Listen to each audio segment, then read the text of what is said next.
हाँ जी, नमस्कार दोस्तों। वेनेजुएला के बाद अब अमेरिका ईरान के ऊपर हमला करने जा रहा है। आप लोगों ने देखा हुआ था, अभी तक अमेरिका ने यानी कि डोनाल्ड ट्रंप ने वेनेजुएला के ऊपर हमला करके वहाँ का जो ऑयल संग्रह है उसे अपने नाम कर लिया हुआ है। साथ ही वहाँ के राष्ट्रपति निकोलस मादुरो और उनकी पत्नी को किडनैप करके अपनी कंट्री में वो ले आए हुए हैं। अब अगला टारगेट डोनाल्ड ट्रंप जिसे बना रहे हैं वो कोई और नहीं बल्कि ईरान है। और ईरान में अभी जो हालात है वो काफ़ी ज़्यादा बिगड़ चुके हुए हैं। इसी चीज़ का फ़ायदा उठाते हुए डोनाल्ड ट्रंप बहुत ही बड़ा कदम उठाने जा रहे हैं ईरान के लिए। ईरान के ऊपर हमला होगा और वहाँ की जो कीमती चीज़ें हैं ना, उस पे अब अमेरिका अपना हक जताएगी। आखिरकार क्या है खबर की जानकारी आपको विस्तार से बताई जाएगी, लेकिन उससे पहले आपसे अनुरोध है कि अगर अभी तक वीडियो को लाइक नहीं किया तो कर दीजिए, साथ ही चैनल को कर लीजिए सब्सक्राइब। चलिए आगे बढ़ते हैं और आपको विस्तार से बताते हैं। तो दोस्तों, मैं आपको बता दूं कि इस समय ईरान में धरना प्रदर्शन काफ़ी ज़ोरों शोरों से चल रहा है। वहाँ की जो जनता है वो सड़कों पे आ चुकी हुई है और वो नाखुश है अपने सरकार से। वो सरकार को दोषी ठहरा रही है। ईरान में अभी हालात काफ़ी ज़्यादा गंभीर है।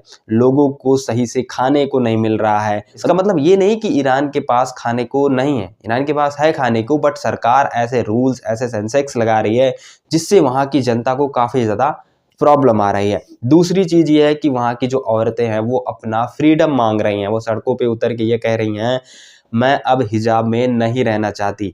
हमारे यहाँ के पुरुष समुदाय के जो लोग हैं वो काफ़ी ज़्यादा टॉर्चर करते हैं कि आपको हिजाब में रहना है, आपको बंद कमरे में रहना है।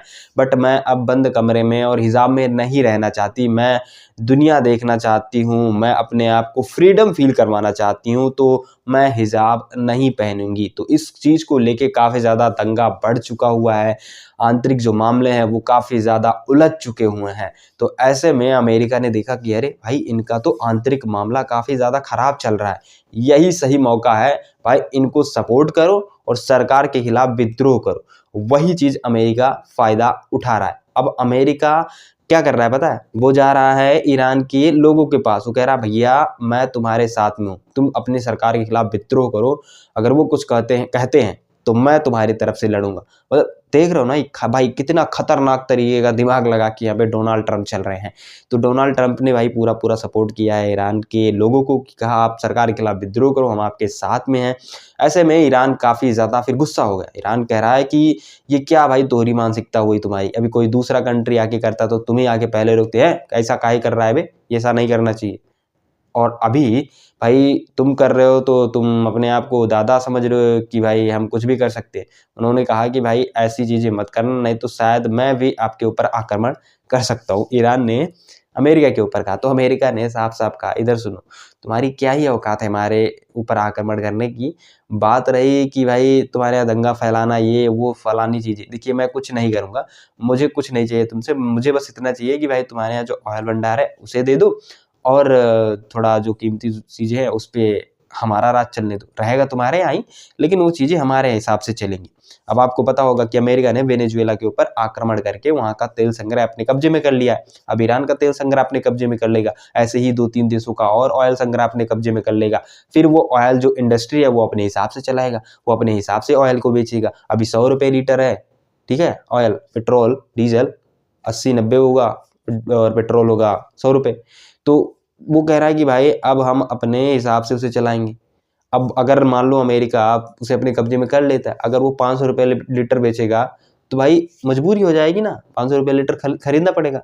अभी क्या है हमारे पास कि भाई चलो वेनेजुएला नहीं दे रहा है तो ईरान से ले लिया, उनसे नहीं लिया चलो रूस से ले लिया।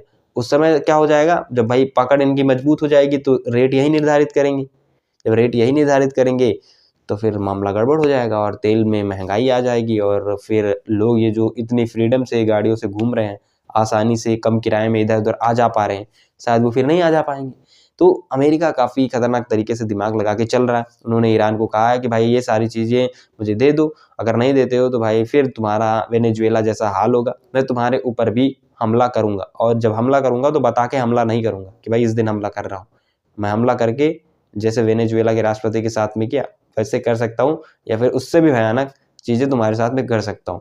अब भाई ये काफ़ी ज़्यादा कन्फ्यूजन वाली चीज़ हो चुकी हुई है ईरान के लिए। अब ईरान इसमें क्या कदम उठाता है तो देखने वाली बात रहेगी।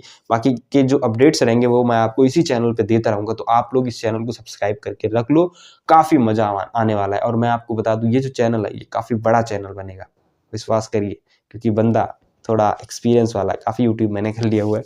ये गर्व से नहीं बोल रहा हूँ या घमंड से नहीं बोल रहा हूँ, थोड़ा मतलब अपने आप में कॉन्फिडेंस है इसलिए बोल रहा हूँ। बाकी thank you so much for watching, take care.